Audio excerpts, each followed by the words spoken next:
Hello guys, and welcome to your 10th Roblox Lewis scripting tutorial. In this tutorial I'm going to be doing an overview of the previous tutorials. So this tutorial should be longer than the rest. It's going to run about, I don't know, 10-11 minutes, somewhere around there. So I'm sorry I haven't uploaded a video in around, I don't know, it's probably been 2 weeks.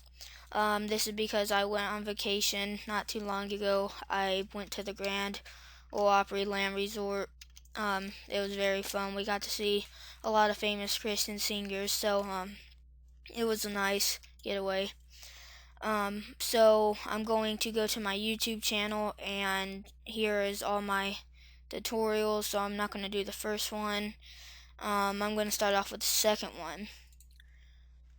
So to explain variables the easiest way, insert a part into workspace, insert a script into that part, and we're going to start off with variables, of course. So script dot parent. Okay, how do you check if what the parent is of script?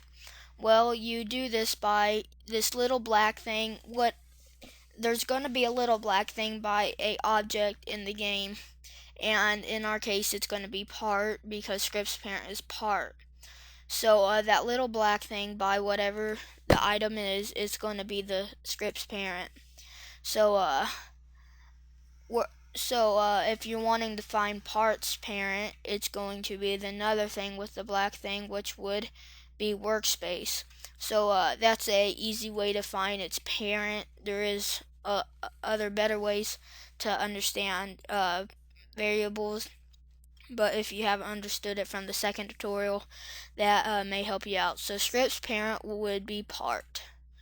So we're just going to say brick equals script.parent, and this is going to be saying brick equals the part in game. It's just the same as saying workspace dot part, but if you rename part to, I don't know, anything, then it's going to error in the output and say part is not a valid member of workspace, and my my base plate just fell off.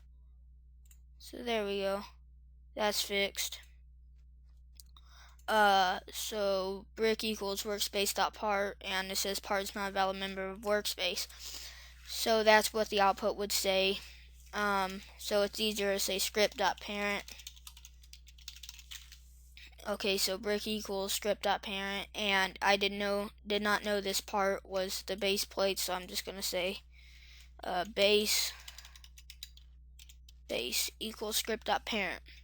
So I explained that a lot better in my second tutorial. Go ahead and check that out, and I'm going to move on to the third, which is properties. I guess I have not explained this properties good enough, because I have gotten a couple requests that I need to explain that better. So whoever you people are, here you go.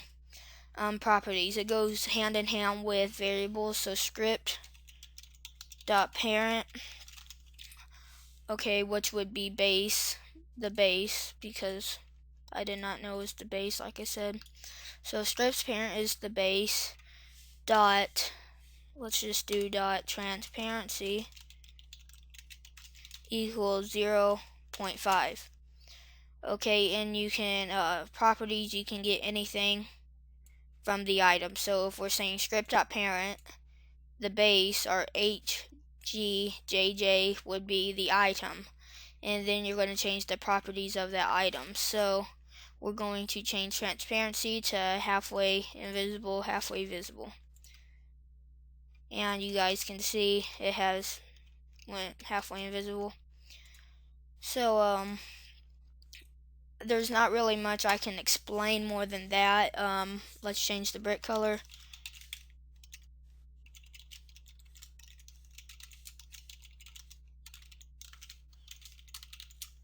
And just in case you guys don't know where I get these colors from, go up to this little paint thing and scroll over the color you want the brick to turn into.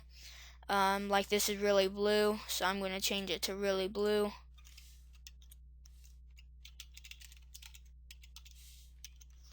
Okay, so now if we press play, it's going to turn into a ugly blue. So there's not much more to properties than that, so I'm going to go ahead and move on to the fourth tutorial, else conditions, else and else if conditions. So we're going to have to know if statements. If a equals 2, then print a equals 2, else print a does not equal 2. And we're going to have to end this. And right now the script does not know what a equals, so we're going to set a to equal 2. So this is saying if a equals 2, then it's going to print a equals 2. And it says a equals 2. But let's change this to 3. So it's going to see if a equals 2. And since it doesn't, it's going to run else, and it's going to print a does not equal 2. So the output should say a does not equal 2. Right there. So this can be used for many things in scripting. It's very important that you understand that. There's no really good tutorials that tell you what that means, so I kind of had to learn that by myself. So I'm not going to do a number 5 tutorial because it's not really a tutorial, it's just an overview just like this video. 6, inbuilt functions. So variables are very important in scripting, so script dot parent, and let's go ahead and open up object browser, go to part, and all these lightning things are inbuilt functions. So let's just do touched because it's easy. It's the easiest for me to explain this. So touched, and then semicolon connect function, and I need to put a ending thing right there. Okay, so whenever the part script's parent, which is part, gets touched, it's going to connect a function. And whatever we type here is going to be what the function does. So if you put this all together, whenever a part gets touched, it's going to do whatever the function says. So let's just say print I got touched by something. Okay, and a lot of typos in that, but if something touches that, hold on, let me insert a part. It should say in the output, I got touched by something. I got touched by something, and it does it a ton of times because this brick actually touches it a lot more than one time. So yeah, that's why I print it a whole bunch of times. But I'm going to do not 7th tutorial, the 8th tutorial, I guess. So loops, let's see, we got 4 loops for I equals 100, the starting number, then the ending number, and then how you're going to get there, which is going to be -1, so it's going to go 100, 99, 98, and so on down to 0. Do print the world is going to end in ...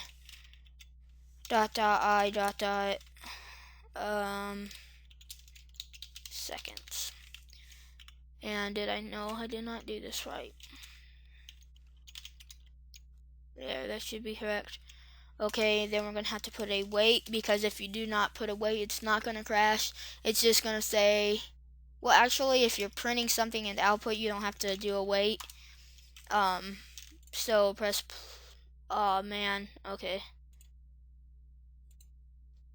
The world is going to end, and it goes from 100 and goes down to 0, and you guys can see it does not wait each second, and to make it wait each second, you're going to have to put wait 1. So now it should be going, the world's going to end and counting down each second from 100 to 0, minusing 1 every second. So wait is important in that. So while true do are important also. Print testing, and if you do not put away, it is going to crash up Roblox Studio. So you should print testing every second. There's oh yeah, repeat,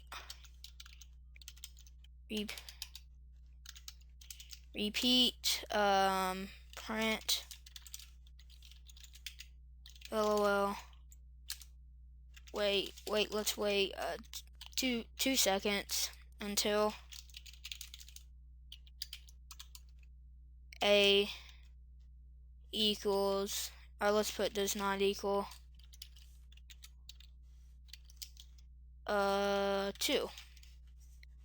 So right now the script again does not know what a equals, so a equals 2, and then so it's going to continue to repeat LOL because it's going to see if a does not equal 2, what it does. So it prints LOL over and over. So let's change this to 3. Now it should print it once, what it did, because it starts out from the top and goes down. So it says print LOL, and then it's going to see until, and it's not going to delete the LOL that it's already printed. It's just going to keep it there. So it runs once and then it checks, and that's the difference between while true do. While a equals 2 do, that's the difference. It checks it up here and repeat checks it down here. So those two are important to see the differences in. And now we're going to do the 9th tutorial, regular functions and anonymous functions. So I have already used a anonymous function in this tutorial, or this overview. So script dot parent dot touched connect function. Yeah, so here is this. So whenever the script's parent gets touched, it's going to connect the function, and whatever you type here is going to be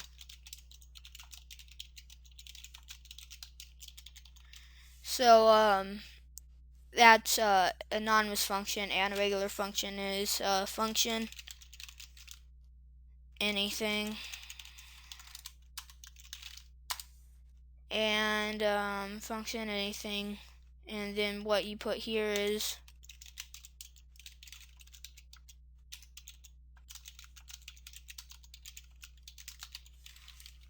and right now the function won't do anything.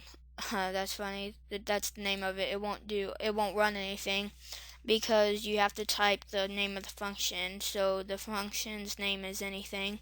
So anything, and now it's going to do whatever you typed right here. So say we put script dot parent dot touched connect anything, because that's the name of the function. So this is just like an anonymous function. Whenever the script's parent gets touched, it's going to connect to a function and it's going to run this. But there is anonymous functions and regular functions. So that's it for this overview. Yeah, it's going to be the 10th tutorial / overview. So that's it for this tutorial, guys. Bye.